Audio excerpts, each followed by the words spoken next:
We have spoken with Mr. Apurva Bandari right at the very end of 2023. Between then and now, Sankalptaru has been successfully expanding its operations and now has proudly planted more than 8 million trees, positively impacting more than 50,000 beneficiaries, and is now present in 28 Indian states and union territories, covering pretty much the whole India. This was possible due to 1,700 corporates and more than 20,000 individual sponsors. I hope that listeners can take a lot of advice, a lot of insight, and positivity from this episode. And if you feel like planting a tree for any occasion, you know where to go. So, I hail from Himalayas. I've seen the very serene form of nature, and I was very inclined towards nature. But then, as I moved away, I saw complete jungles around me. So, I asked myself a question: how I'm going to serve Mother Nature and give back to the nature and society in a way. Up in the north, it has Himalayas and then old desert of Ladakh. And then in the west, we have Thar Desert. Then in the south, we have coastal areas. And then the far east, we have deltas of Sundarban, islands of Brahmaputra River, and so forth. The language changes every 200 kilometers. So many, the culture changes, so many diversity you can see. So when we started our operations, of course, we were aware of the fact, it was inaugurated by Dr. APJ Abdul Kalam, the former president of India. He really liked the idea since he was very passionate about technology and the social cause. So he said, okay, let me plant a tree. And then today we have planted more than 6 million trees so far. Wow. And survived. So in 2015, there was a flash flood in one of the village out there. And things were devastated. In 2016 onwards, we started our program out there to green those patches. There is one farmer who that time looked quite devastated, but then he has a very lush green orchard full of apple trees, apple and apricot trees today. Mr. Apurva, I'm very excited to speak to you today and hear more about Sankalptaru. Can we start from the beginning and can you tell me how did it all begin? In 2012, Sankalptaru, which is basically pledge or tree. Sankalptaru is a Sanskrit name, which means pledge or tree. So we thought if we can make people take a pledge online, make them plant trees online, where not only the pledge is so strong that not only the tree is planted, but then it's nurtured into a large mature tree as well. So that's how this initiative started. And idea was to create a lot of transparency in the tree planting process, because every year a lot of trees are planted worldwide. But then we don't know how many of them have survived, where all they've been planted, what kind of impact the all trees are making. So we created this platform where after plantation, all the trees are geo and have them photographed. And then they are now recently we have come up with the idea of blockchain, where all the trees are placed now in blockchain registry as well, so that there is utmost transparency in the process and people exactly know that, okay, the tree was planted at so and so location. How is it growing? So we use Google Map APIs as well, so that people can track the growth of the plantation locations on satellite maps. And if they wish, they can in fact come and personally visit their own trees. So that's how this initiative started in 2012. And can you tell me a bit more about the personal journey? Why it was important for you with your partners to start Sankalptaru? What stimulated you to choose this path in your life? So I hail from Himalayas. I've seen the very serene form of nature, be it waterfalls, snow-clad mountains, forests, rivers, birds, so on and so forth. And I was very inclined towards nature and the treasure nature beholds. But then as I moved away from this small town where I grew up. I saw concrete jungles around me. Okay, and then I got an opportunity to work briefly in US as well. So I asked myself a question: this alarming rate of global warming and climate change was already happening around that time as well in 2011, 12. Then how I'm going to serve Mother Nature and give back to the nature and society in a way, and how I'm going to be part of this war against climate change and global warming. So that really made me to do something which is related to technology, and then the technology comes closer to solve the cause. So I decided to quit my job, and then this online platform was created, and then this concept of online tree plantation was introduced in 2012, when around the same time I believe people were nurturing farm bill, right? They were nurturing virtual seeds and virtual gardens and all on farm bill. We gave them a medium to nurture real trees online and plant many more trees to make the planet greener.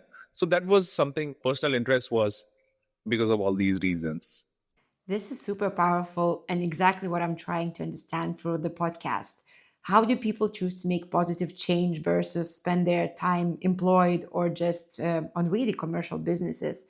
And it's super nice to hear that you came from an environment where you got inspired to actually bring that environment closer to other parts of India or the world.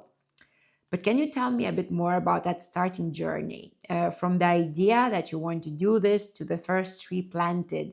Who helped you? How did that path evolve? One thing was very clear that this is going to be a non-profit platform. And then if you really see, non-profit is something very hard to sustain.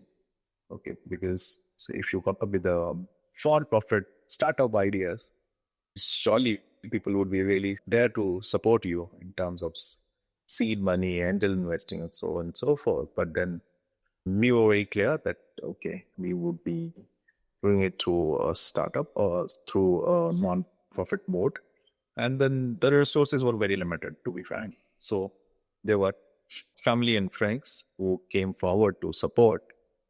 Someone supported with their technological skills, someone supported with their marketing skills, someone supported with their design related skills and all.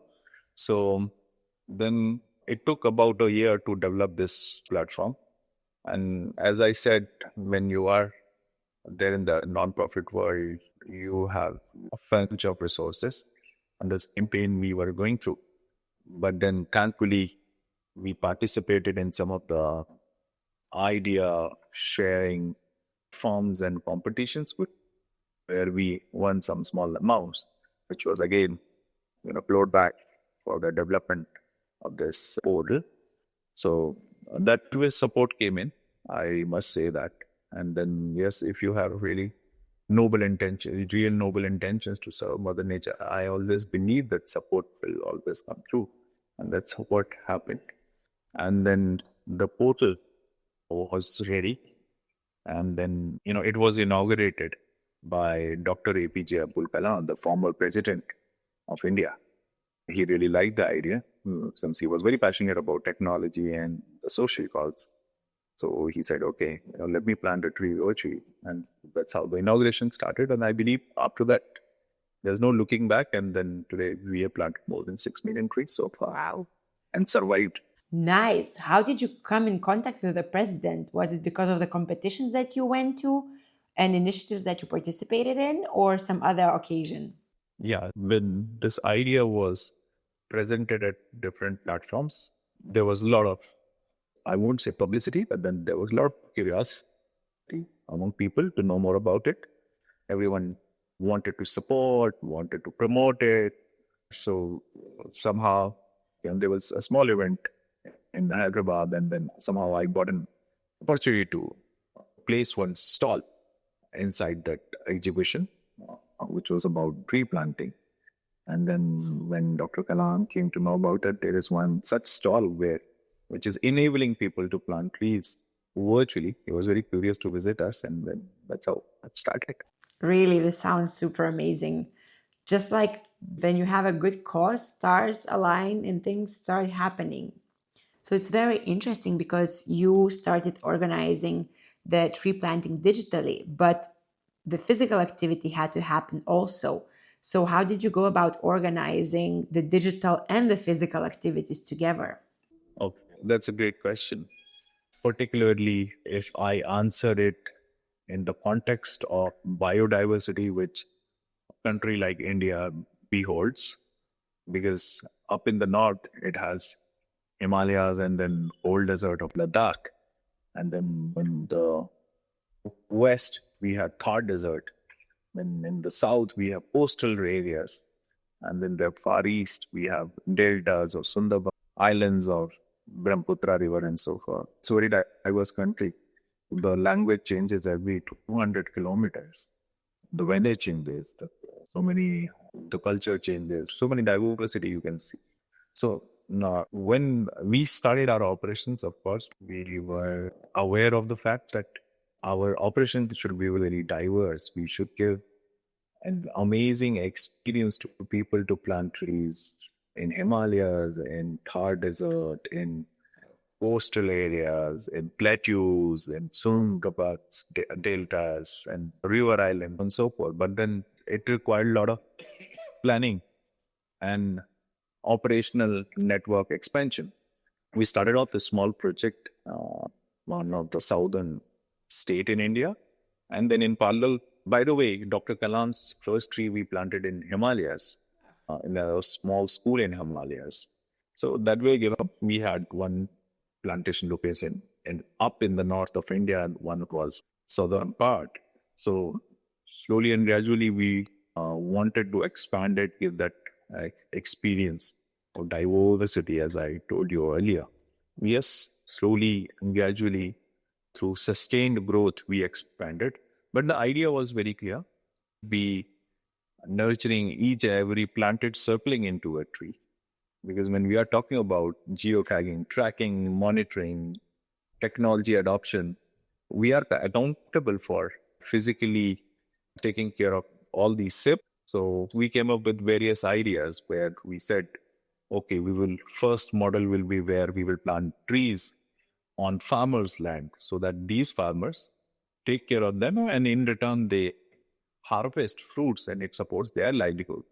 And then the second module where we can transform barren land tracts where we deploy resources and the community members out there, they also participate. And that this forest is grown in a period of 3 to 5 years and then transfer back to the community, who then further takes the accountability of growing it. So that was the second module. Third module was clean and green school model, where we plant trees in schools and nurture students as environmentally conscious citizens of tomorrow. So we have interventions like we plant trees in that campus, but then to make them curious about the amazing touch Mother Nature has. So we teach them about photosynthesis process. We tell them about plants also feel thirsty or hungry. They cook food for themselves. So you need to water them regularly and you have to put the nutrients out there. So that's the third model. The fourth model is we plant trees in urban areas. So we plant trees in cities to make them against air pollution too. So these are the four models we chopped. And then I must say that we started very small in two locations, one in north, the other one in south part of India.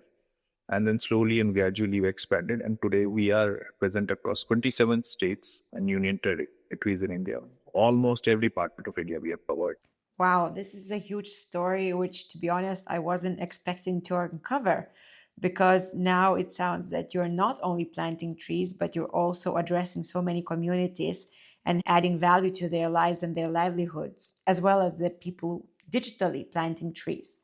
Which would you say are the audiences and the segments was the easiest to bring on board and to start working with?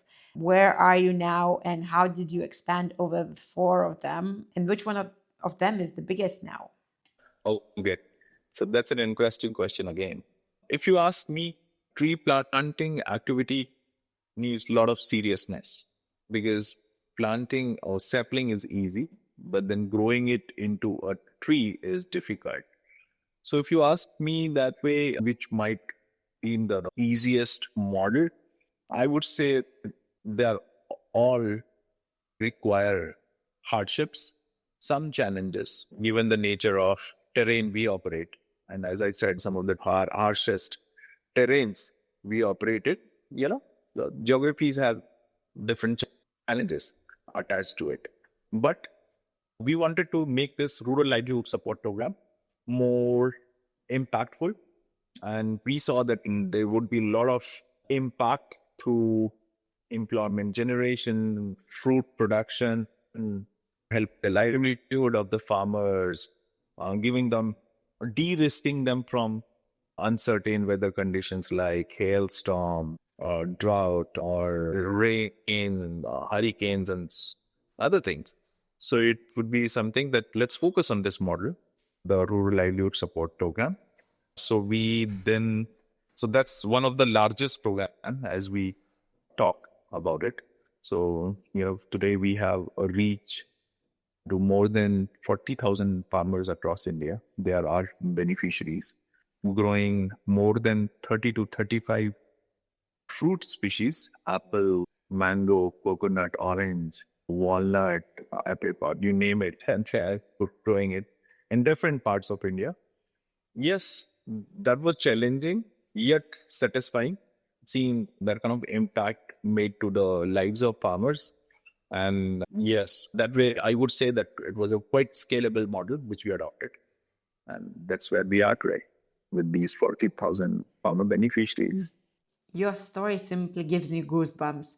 For somebody coming from a country with 2.9 million people, the numbers and the impact sounds just incomprehensible, really. And it's such a huge impact that you're making beyond just tree planting.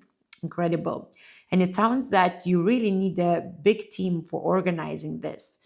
Can you tell me a bit more about your team? Have you been working with people from the very beginning, or is it changing a lot? And how do you organize your whole team? Yes, there are old timers as well in the team. There are quite a lot youngsters. There's a good composition of women colleagues, female colleagues in the team. So we are quite diversified again in terms of our team structure. We have people who speak more than 16 regional languages. Yeah, and those are the people, in fact, who are the front runners of our operations. They are there at the plantation sites, interacting with the farmers, interacting with the school students, interacting with the donors, facilitating visits for the donors, and so many other things. So if you look at our team size now, it's closely 200 members team across these 27 in Indian states and union territories. And yeah, we are present in some of the remotest locations of India. How we are structured now, since the operations are gaining scale and diversity, we have segmented our team in different wings. So one is like the operations team, which is one of the largest team we have. Those are the people who take care of operational aspect, tree plantations, be it identifying farmers or getting the land prepared for plantation, transporting the saplings out there, then planting them on ground, maintaining them, supervising them. So that's the first team. Then we have a team of program managers who manage programs. And as I said earlier, making a non-profit sustainable is quite a big task, because you have to always chase for funding and even look for donor. But then at Sankalptaru, we have always believed that if you perform really well on ground, you demonstrate success and impact on ground, there's no dearth of donors for you. And luckily that has happened in our case as well. We don't do much of fundraising events and on. In fact, donors were generous enough to participate in our various tree planting programs and support us. So that's the second team, the program management team, which manages programs and all. So we do not have a very, I would say, structured fundraising team. We better focus on programs and execution, and then funding anyways on. So that's the second team. Third team is the outreach and marketing team. Simar is my colleague who heads that team, who might be interacting with you initially. So those are the people who create stories, publicize our work, publish a lot of articles, annual reports, and also so many other things. And then we have, we have information technology. Since I said that we are tech-driven organization, so there is quite a focus on technology. We have finance, admin, HR, that support functions also. And then the one team which we have found in the last few years, which really drives the entire movement, is the innovation team. So we have young scientists in our team. They come from various backgrounds. Some of them are experts in horticulture. Some of them are experts in forestry. Some of them are experts in food science and technology, that they can work on some post-harvest management innovations also. We have people who are good at laying up the irrigation system. So we are doing a lot of innovation on operational aspect as well. So this innovation team is something which drives the entire initiative, comes up with. So you might find Apple coming up with a new version of iPhone every year. Similarly, Sankalptaru releases new products and innovations every year to better serve our farmers and the mother nature. So that's how these different teams work together. It does sound like you need a very close collaboration between so many team members to bring it all together. And now I want to actually ask you so many questions about so many different aspects of it. But let's start with donors. Can you tell me about the donors, who they are, who are buying the tree plantations? Are they from India? How do they discover you? So if you really look at our donor community, there are corporate sponsors. They are large corporates who have been supporting our initiative for last so many years. And out of their corporate social responsibility obligations, or due to their go green or carbon offset programs as well. So they do support us. The second community which we have is the individual donors who plant trees with us. And this online platform comes handy in channelizing their support. So you might find someone in London planting a tree on their birthday here in India, or you will find someone in California, you will find someone in Sydney. So our donors are spread across the world, and this unified platform, sankalptaru.org, channelizes their support and keeps them updated about as well what happened to their donation. We have utilized it, where exactly we have planted their saplings, how the entire program is progressing, so forth. So these are the major two categories of donors we have. And do you have any insight about the geographical split of your donors in terms of the countries around the world? Of course, in India, there's a lot of popularity about this platform. So you see a lot of people from the country planting trees with us. But then I believe that there are a lot of folks from United States. They are also planting trees with us. There is a significant number of donors which are there in European Union and UK. There is a significant contribution which comes from Far East as well, Australia, Southeast Asia, and Asian countries. I mean, that really makes us excited looking at our diversified donor community. Yeah. And how difficult it is to get the corporates versus the individuals to sponsor. What is your effort? Where do you focus more? Because obviously, most likely, one of the groups is donating more versus the other. So, as I said, right from the inception of this initiative, we've been quite focused on our operations demonstrated success. So we thought, okay, if we have these 10 donors and they have planted these 1,000 trees with us, let's demonstrate success to them how these 1,000 trees have or 1,000 saplings have grown into a tree, which convinces more donors because these donors themselves become word of mouth for us and they get convinced and they make others convinced about it. So that's how our approach has been. We are more operations focused than fundraising focused. But then, yes, as things have started growing, and then scaling as well, we have been doing, we have been talking to a lot of corporates in terms of our partnering with them in their carbon offset initiatives and their CSR initiatives and others because they are very curious that how their program will be designed very, very uniquely, which makes their sustainability report outstanding. So that again puts a lot of responsibility on us as well, by how we can make it very customized to them. To answer your question, yes, there's a lot of support which is coming from corporates.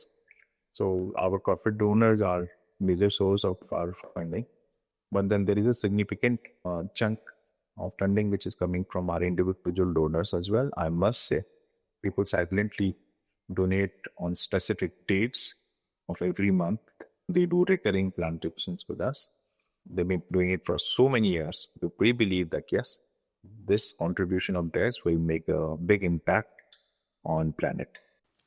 Well, you definitely gained at least one new customer from the European Union. And in terms of the corporates, do they come mostly from India or do you also partner with global corporates? There are corporates from India. There are global corporates as well.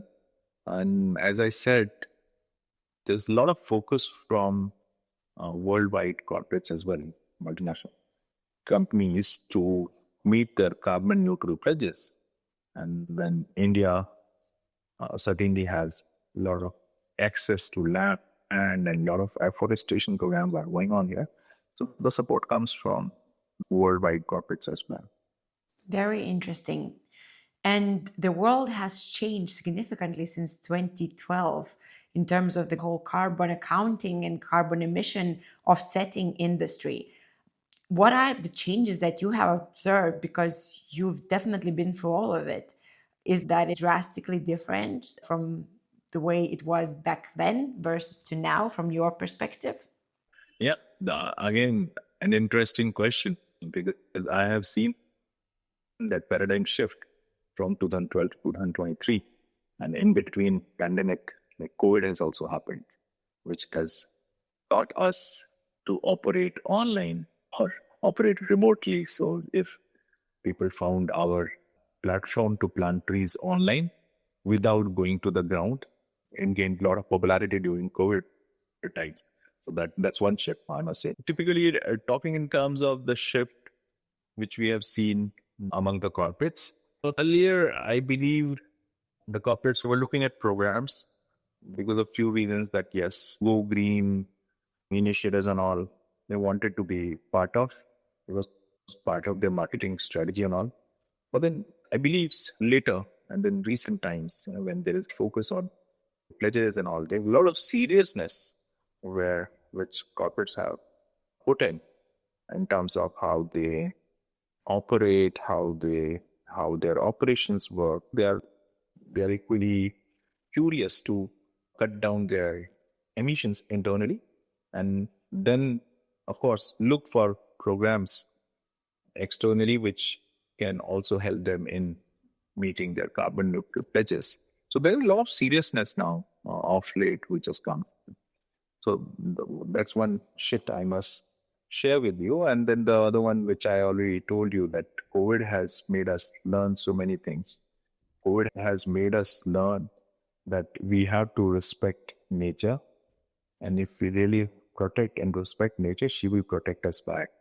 So during the times of lockdown, people, especially in bigger cities, which otherwise had polluted skyline, but then when the manufacturing processes were shut or people were inside and there were no vehicles commuting, they have seen very clean form of their cities. So they have experienced and realize the value of tree planting activities. They value the mother nature, or their inclination towards a greener planet has increased. So these are some of the shifts which we have witnessed so far. Yes, I remember hearing a story, I think in Delhi, that a mountain that is never visible all of a sudden became visible because of a reduced manufacturing and reduced polluting activity by people.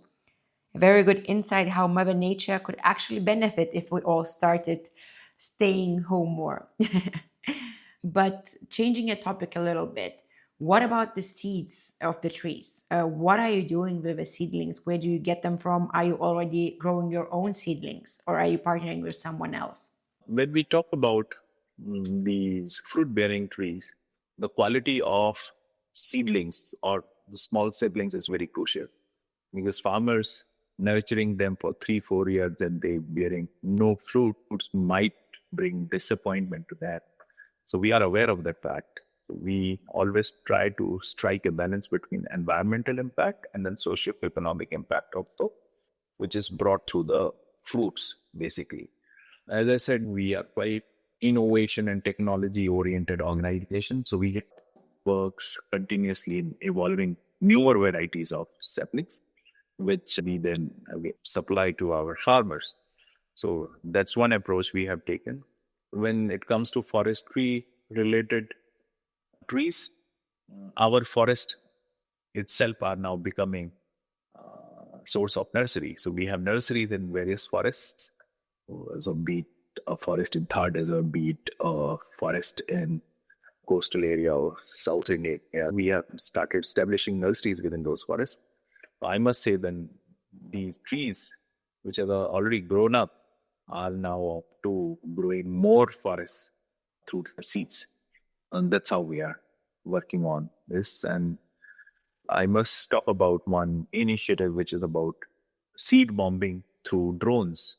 So where we are collecting seeds from our various forests in a particular region. So suppose in Himalayas we have seeds collected from various sources, which are locally sourced seeds, which can grow better in that area. And then we find places which where it is humanly not possible to access and go and plant seedlings. So we are using drones to disperse seeds so that not only we get more trees, but then further these trees scatter more seeds and there is amplification in our efforts. That's right. Drones probably happened quite recently and open new possibilities as well, right? Yes. Another change of topic. What is exciting you the most? When you wake up in the morning, what is the most exciting part of your day that you're looking forward to and are eager to conquer? Okay. As I told you in our initial part of the conversation, that I always had the affinity towards Mother Nature since I grew up in Himalayas and I've seen that treasure of Mother Nature. So, and we have created a lot of WhatsApp groups in our organization where operational people, share photos of their work.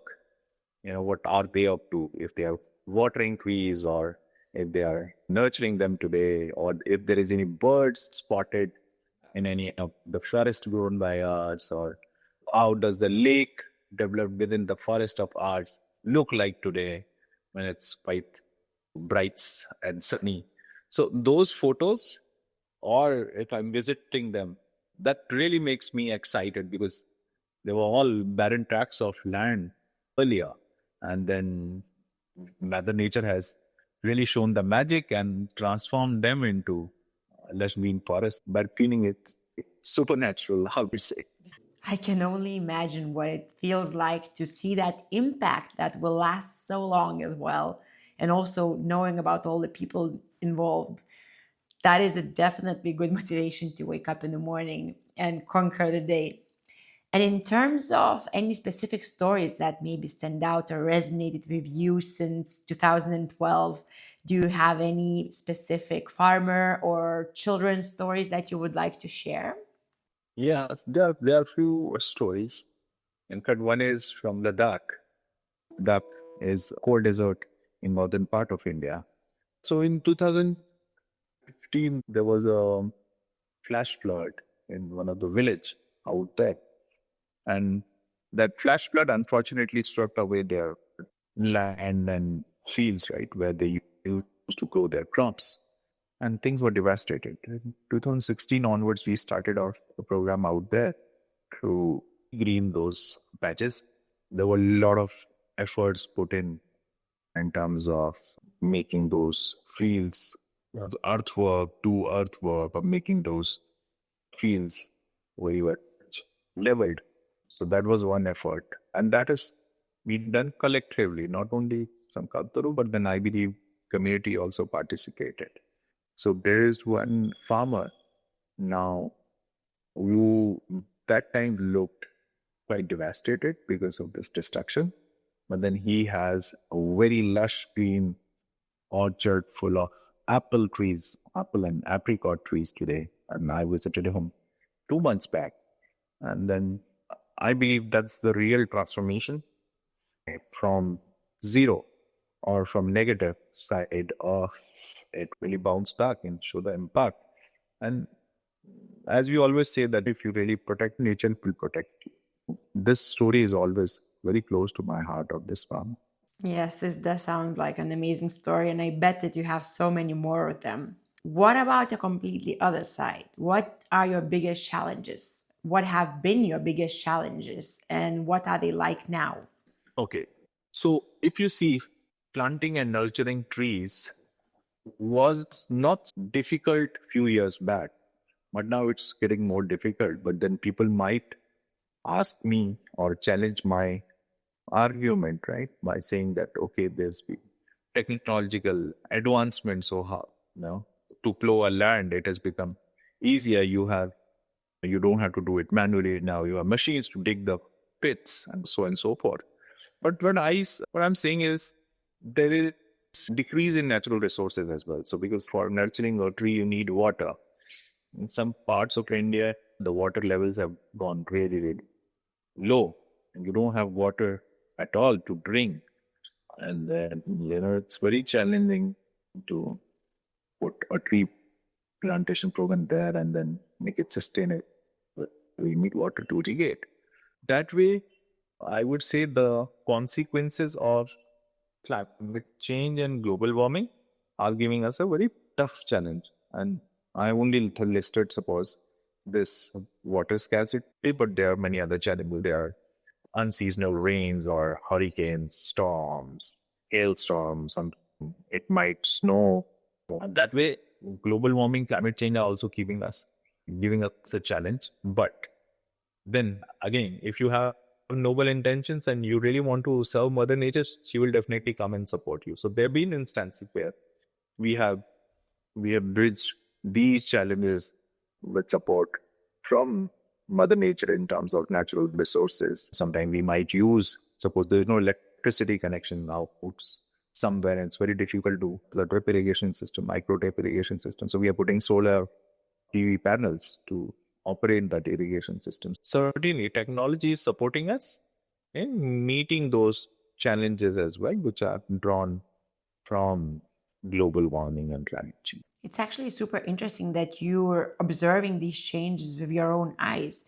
Because for many people outside of rural communities, climate change is something that we read about or hear about in media mostly, but not necessarily feel it per se. Are you planning to do something about reporting or drawing people's attention to climate change in the way it is affecting the diverse areas of India? Yeah. As I said, we have young scientists in our team coming from various forestry and horticultural backgrounds. So what these guys do is they do very scientific research on the progression of these trees as well as the land use. So if we have transformed something from barren to lush green, what all socio-economic and environmental parameters have changed.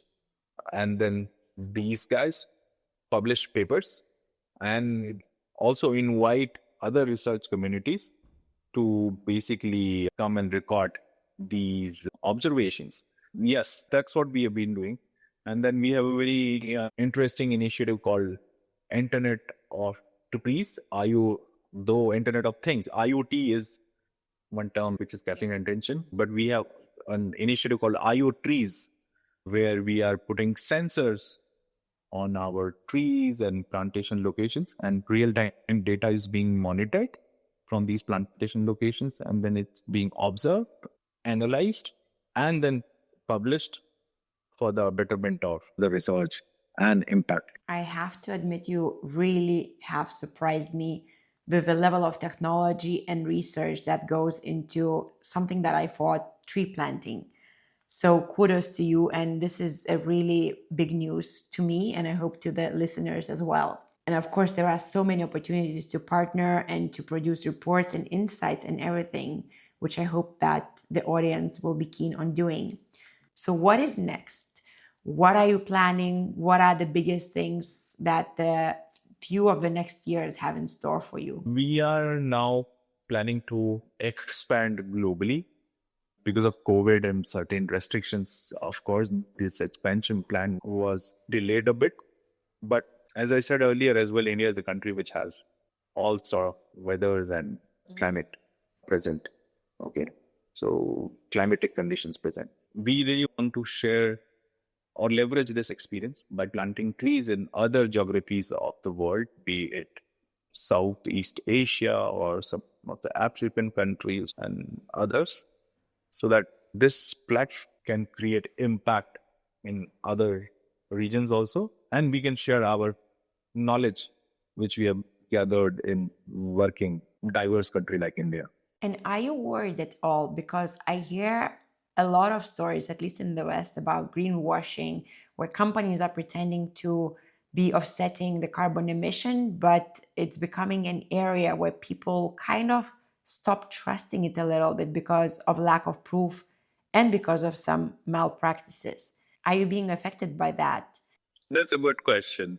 Uh, when Sankalptaru was initiated and we had sown the seeds of this view, but we have to bring transparency and accountability into this entire process of tree planting. Okay. So, yes, we are aware that a lot of greenwashing efforts happen in terms of carbon offset programs and others. But on the contrary, I believe our platform is gaining more momentum and popularity because it already addresses those concerns. Though we did not think of that, okay, this is customized and catered for carbon offset programs because we had a larger agenda of making the planet greener, serving Mother Nature. But I believe, yes, since we all already had these components inbuilt through technology, so people are getting convinced and they're planting trees with us. And with that, I want to invite you to plant trees through Sankalptaru Foundation. You can do this as an individual or as an organization for your CSR activities. You will not only be able to monitor your tree grow, you will also know now that you're impacting the lives of the Indian people in need. On that note, next week I will be bringing you another story from the edge of impact, this time hopping all across the world to Europe, to Belgium, where I will be talking to a winner of WSA from 2019 called Go Vocal. A very different topic because Go Vocal is enabling citizen participation and working with governments across the world. See you next week.